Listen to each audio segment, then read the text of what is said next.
نحمده ونصلي على رسوله الكريم اما بعد فاعوذ بالله من الشيطان الرجيم بسم الله الرحمن الرحيم رب اشرح لي صدري ويسر لي امري واحلل عقدة من لساني يفقهوا قولي رب زدني علما۔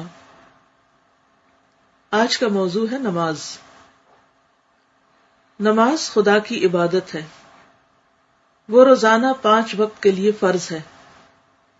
جماعت کے ساتھ نماز کی ادائیگی کے لیے اس کا انتظام مسجدوں میں کیا جاتا ہے۔ نماز میں سب سے پہلے وضو کیا جاتا ہے۔ چہرہ اور ہاتھ اور پاؤں کو پانی سے دھو کر نمازی اپنے اندر اس احساس کو جگاتا ہے کہ وہ ہمیشہ پاکیزہ زندگی گزارے گا۔ یہاں پر آپ نوٹ کر رہے ہیں کہ وہ عمل جو ہر روز ہم کرتے ہیں اس کو انہوں نے بہت سادہ لفظوں میں بیان کیا ہے، اور جیسا کہ ہم نے کتاب پڑھنے سے پہلے یہ بات طے کی تھی کہ اس کتاب کے پڑھنے کا مقصد جہاں ایک طرف اپنے شعور کو بیدار کرنا ہے، وہاں ہمیں اپنے بچوں کو اور ان لوگوں کو خاص طور پر جو اسلام کے بارے میں زیادہ نہیں جانتے، نان مسلمز وغیرہ کو، اسلام کے مختلف شاعر کا یا مختلف چیزوں کا تعارف کرانا ہے۔ تو اب اگر آپ سے کوئی پوچھے کہ نماز کیا چیز ہے، نماز کیوں پڑھتے ہیں آپ، تو ہو سکتا ہے کہ آپ کے ذہن میں کوئی بات ہی نہ آئے اور آپ کچھ سے کچھ جواب دینے لگے، لیکن جب آپ اس طرح کی تحریر کو غور سے پڑھتے ہیں اور اپنے ذہن میں یہ چیزیں بٹھاتے ہیں کہ کسی کو بھی ہم جب نماز کے بارے میں بتائیں گے تو کس طرح بتائیں گے، تو اس اعتبار سے ایک بہت بہترین رہنمائی بھی فراہم کر رہی ہے تحریر آپ کو کہ نماز کو انٹروڈیوس کیسے کر سکتے ہیں آپ کسی کے سامنے۔ اور دوسرا اس کا فائدہ یہ ہے کہ یہ جو بھی ہم ایکشنز کرتے ہیں ان میں غور و فکر کر کے ان کے مقاصد بھی ساتھ واضح کرتے ہیں۔ مثلا ہم میں سے کتنے لوگ ہیں جو وضو کرتے ہوئے یہ سوچیں کہ وضو میری جہاں جسمانی پاکیزگی اور طہارت کا ذریعہ ہے، وہاں پوری زندگی میں مجھے یہ طہارت کا سبق سکھاتی ہے۔ تو یہ لکھتے ہیں کہ یعنی وضو کے بعد انسان کے اندر یہ احساس جاگتا ہے کہ وہ ہمیشہ پاکیزہ زندگی گزارے گا، پھر وہ اللہ اکبر، اللہ سب سے بڑا ہے کہہ کر نماز کے عمل میں داخل ہوتا ہے۔ یعنی کچھ پری ریکوزٹس ہیں، نماز سے پہلے کی چیزیں ہیں، ان کا بھی ایک مقصد ہے، اور پھر خود نماز کا عمل۔ اس طرح وہ اقرار کرتا ہے کہ بڑائی صرف ایک خدا کے لیے ہے۔ آدمی کے لیے صحیح رویہ صرف یہ ہے کہ وہ چھوٹا اور متواضع بن کر دنیا میں رہے، یعنی ہمبل بن کر رہے، عاجزی اختیار کرے۔ یعنی یہ نماز کا میسج ہے، یہ نماز کا سبق ہے۔ لیکن بہت سے لوگ نماز پڑھتے ہیں اور زیادہ اکڑ جاتے ہیں، یا ان کو اپنی عبادت کا ایک تکبر اور غرور ہونے لگتا ہے، جبکہ نماز انسان کے اندر حقیقی معنوں میں عاجزی پیدا کرتی ہے۔ نماز میں آدمی قرآن کے کچھ حصوں کو پڑھ کر اپنے بارے میں خدا کے احکام کو ذہن میں تازہ کرتا ہے۔ یعنی ایچ ٹائم جب ہم کوئی سورت تلاوت کرتے ہیں تو اس کے معنی اگر ہم کو آتے ہوں تو وہ اللہ تعالیٰ کے ساتھ ایک ہم کلامی اور ایک رابطہ استوار ہوتا ہے، اور ہمیں یہ پتہ چلتا ہے کہ اللہ تعالیٰ ہم سے چاہتے کیا ہیں۔ پھر وہ رکوع اور سجدہ کر کے عمل کی زبان میں یہ کہتا ہے کہ میرے لیے صرف ایک ہی رویہ درست ہے، اور وہ یہ کہ میں خدا کا تابع بن کر دنیا میں زندگی گزاروں۔ نماز کا عمل جب ختم ہوتا ہے تو تمام نمازی دائیں اور بائیں منہ پھیر کر کہتے ہیں السلام علیکم ورحمۃ اللہ، تمہارے اوپر سلامتی ہو اور اللہ کی رحمت ہو۔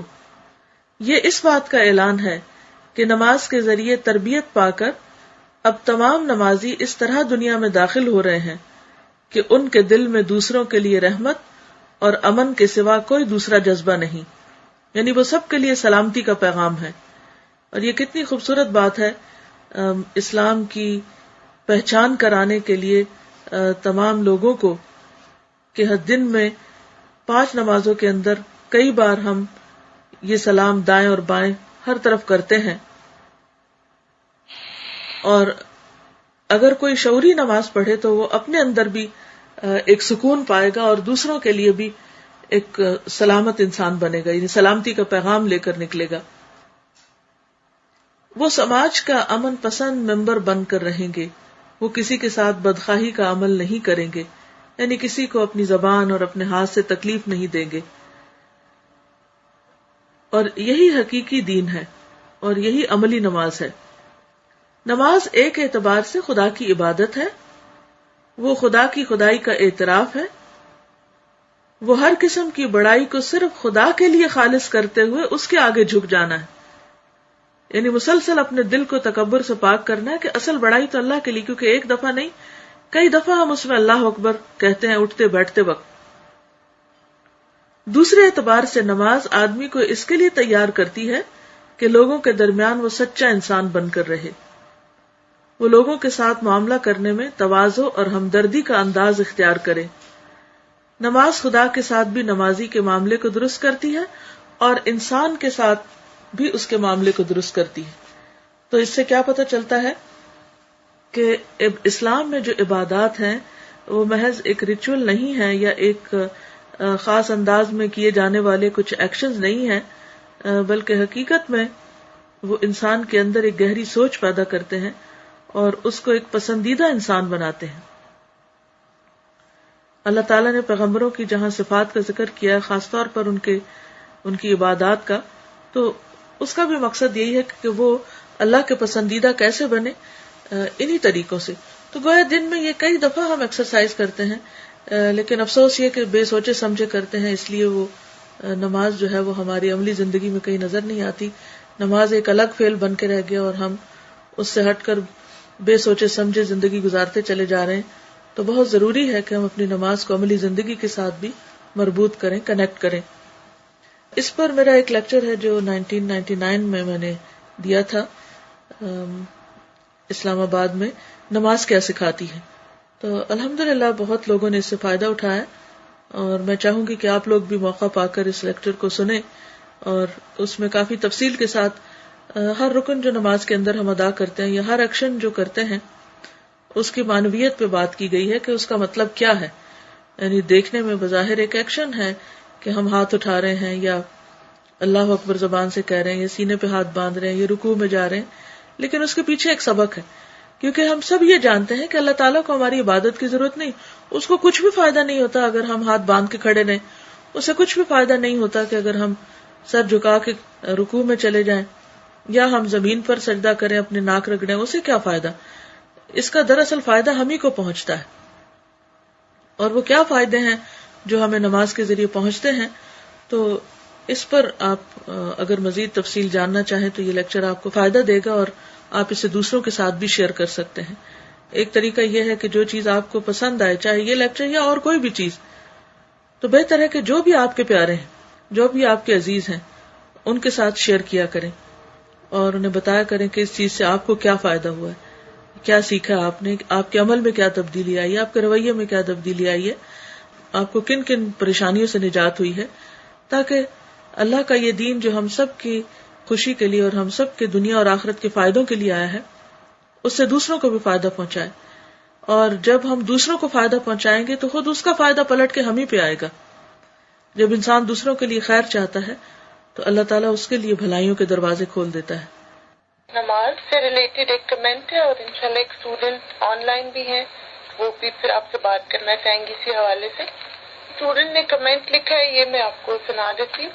جی، انہوں نے لکھا ہے کہ السلام علیکم استاذہ، میں اپنی شادی سے پہلے نمازوں کی پابند نہیں تھی۔ شادی ہوئی تو میرے ہسبینڈ نے مجھے سمجھایا کہ میں صرف فرض ہی پڑھ لیا کروں، تو یہی بہت ہے، مگر نماز نہ چھوڑوں، اور جب پابندی سے نماز پڑھنے لگو تو باقی سنتیں اور نفل بھی پڑھ لیا کروں۔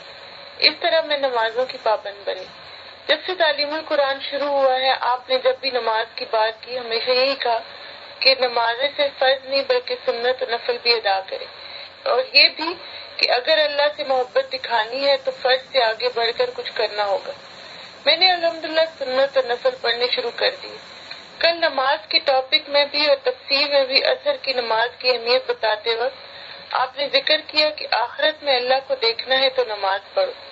میں ہمیشہ سوچتی تھی کہ اللہ کو سامنے کیسے امیجن کروں، کیسے اپنے آپ کو سمجھاؤں کہ اللہ میرے سامنے اور مجھے دیکھ رہا ہے۔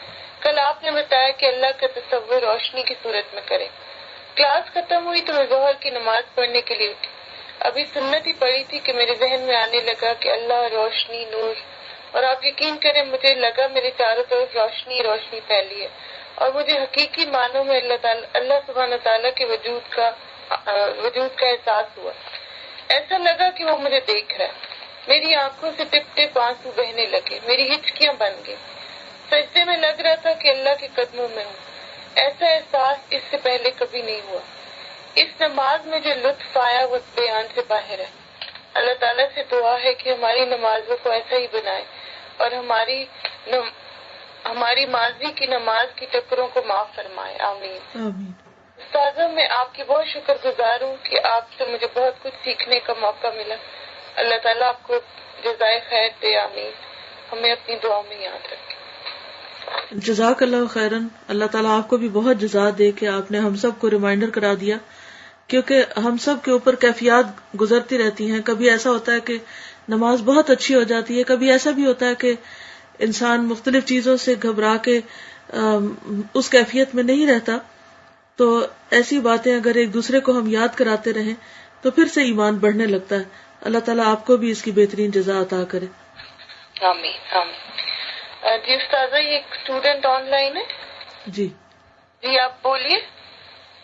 السلام علیکم استاذہ. وعلیکم السلام. ہم اسرینا بول رہے ہیں وسکانسن سے. جی. لیکچر آپ کا نماز پہ جو سنا اس سے ہم کو یاد آیا کہ کتنی بار جو ہے میری نمازیں بالکل میکینکل ہوتی ہیں. جیسا آپ نے فرمایا تھا کہ نماز میں جو ہے ہمبلنس آنا چاہیے اور اس کے بعد ہمیں جو ہے پراؤڈ یا پرائڈ نہیں ہونا چاہیے. اور کتنی بار نماز پڑھنے کے بعد بھی ہم سوچتے ہیں کہ کس طرح پھر غرور کیریکٹر میں رہتا ہے یا پرائڈ رہتا ہے، یہ کس طرح سے ہو سکتا ہے. پھر ریئلائزیشن ہوا کہ ہماری نماز ہی شاید سیدھی نہیں ہے. اور فرسٹ ٹائم مطلب مجھے ریکگنائز ہوا کہ نماز جو ہے ہمیں کمپلیٹ ہمبلنس لانا چاہیے. اور الحمدللہ اور آپ نے جو یہ بھی کہا تھا کہ نماز کے بعد جو ہے نا کہ ہمارا یہ انٹینشن ہونا چاہیے سلام کرنے کے بعد کہ ہم ساری طرف پیس اور سلامتی پھیلائیں، ہر طرف جہاں بھی جائیں. جزاک اللہ خیر استاذہ. بس ہم کوشش کریں کہ ہماری نماز جو ایک عملی فعل ہو انشاءاللہ تعالی. اور بہت بہت جزاک اللہ خیر. وإیاکم. شکریہ آپ کے بھی ریمائنڈر کا، کیونکہ نماز واقعی ایک سلامتی کا پیغام ہے، لیکن ہم بہت کم اس پہ سوچتے ہیں. اللہ تعالیٰ سے دعا ہے کہ واقعی وہ ہمارے ہاتھ اور زبان اور ہر ایکشن سے دوسروں کو محفوظ رکھے. اللہ تعالیٰ ہم سب سے راضی ہو اور ہمیں بہترین عمل کی توفیق عطا فرمائے اور واقعی نماز ہماری عملی زندگی میں داخل ہو جائے. وآخر دعوانا ان الحمد للہ رب العالمین. سبحانک اللہم وبحمدک نشہد ان لا الہ الا انت نستغفرک ونتوب الیک. السلام علیکم ورحمۃ اللہ وبرکاتہ.